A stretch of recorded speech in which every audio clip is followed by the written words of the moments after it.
The Island of Shadows. Detective Elena Reyes has solved many tough cases. People trust her because she was brave and determined.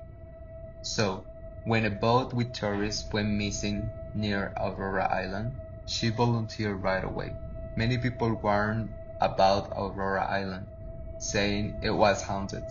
People claim that if you spend too much time there, you might hear strange voices or see shadows moving through the trees.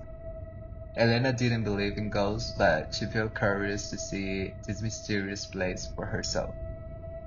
The missing boat carried four tourists and a guy named Ben, who had been to the island many times before. If anyone knew how to handle Aurora Island, it was Ben. But this time, he and the tourists had come back.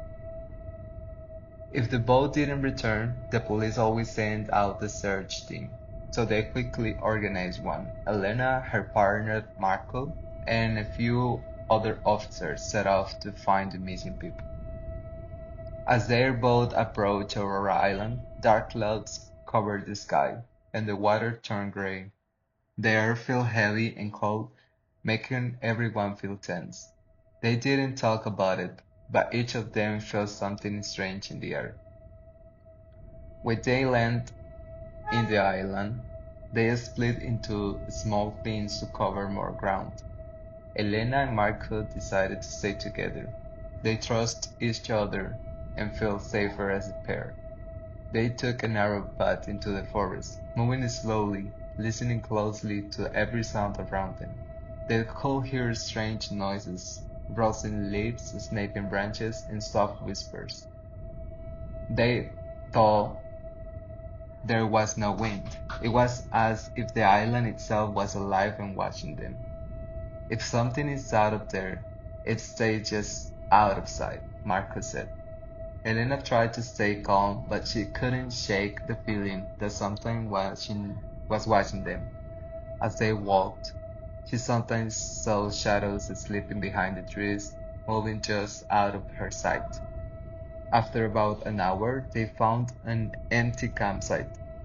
There were four tents around a fire pit, and bags were scattered everywhere.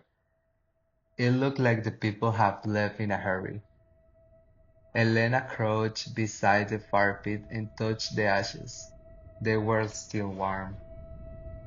If the fire is still warm, they have must been here recently, she said, looking around.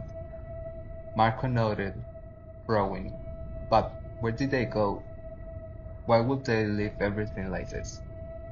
Just then the radio cracked. It was Jake, one of their teammates.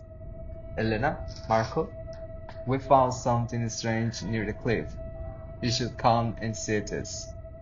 If Jake found something, maybe it will give us an answer, Elena said, and she and Marco followed the path of the cliffs. When they reached the cliff, Jake and the other officers were standing around something carved into the ground. It was a large spiral shape with strange symbols around it. In the center of the spiral lay a broken, burned piece of wood. It looked like it came from a boat. Elena stared at the strange symbol, feeling uneasy. I've seen this symbol before. I read about it in an old case file, she whispered to Marco. It was a symbol of a group called Eyeless Disciplines. They were a strange cult that lived on Aurora Island 50 years ago. They believed in summoning spirits. People say that if they complete a ritual, they could call on dark forces. The others looked at her, their faces filled with fear. Are you saying there might be something here? Michael asked, his voice loud. Before Elena could answer, they heard footsteps coming from behind them. They turned around and saw the man standing in the shadows, watching them. It was Ben, the missing guy, but something was wrong. His eyes were wide and empty, and he didn't seem to recognize them. Ben! Jay called, sounding relieved. But Ben didn't answer. Instead, he slowly raised his arm and pointed back toward the campsite. Then he turned and disappeared into the trees. The group was confused but decided to follow the direction Ben had pointed. If he was leading them back to the campsite, maybe the tourists were nearby. But when they returned to the campsite, Ben was gone again, as they found something even stranger. The tourists' belongings were now arranged in a perfect circle around the fire pit, like someone or something had carefully placed them before. This doesn't feel right. If we stay here, something terrible will happen, Marco said, looking around with wide eyes. Suddenly, the ground started to shake. A dark, smoky shape began to rise from the spiral symbol they had seen near the cliff. It was tall and had no clear shape, but it looked alive.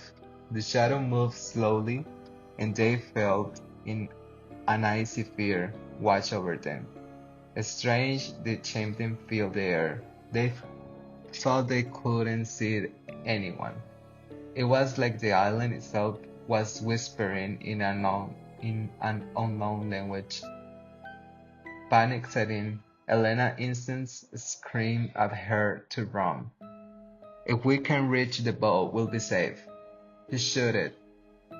She and the tourists turned and ran toward the shore, with the dark figure drifting behind them. As they ran, the shadows seemed to move along the edges of their vision. The trees twisted around as if blocking their path, but they didn't look back. They ran as fast as they could, hearts pounding. Finally, they broke out the forest and reached the shore. They quickly climbed into their boat and pushed off, paddling as hard as they could to get away from the island. Only when they were a safe distance from the shore they did they took turn and look back. The shadowy figure was standing at the edge of the water, watching them.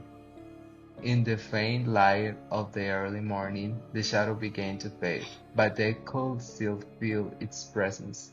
It was as if it was waiting for them, hoping they would come back. The next morning, Elena wrote her report. She didn't mention the shadow or strange symbols. Officially, she called it a simple missing persons case, but she couldn't forget what she had seen in Aurora Island. If she ever had to go back, she knew the shadow would be still there, waiting.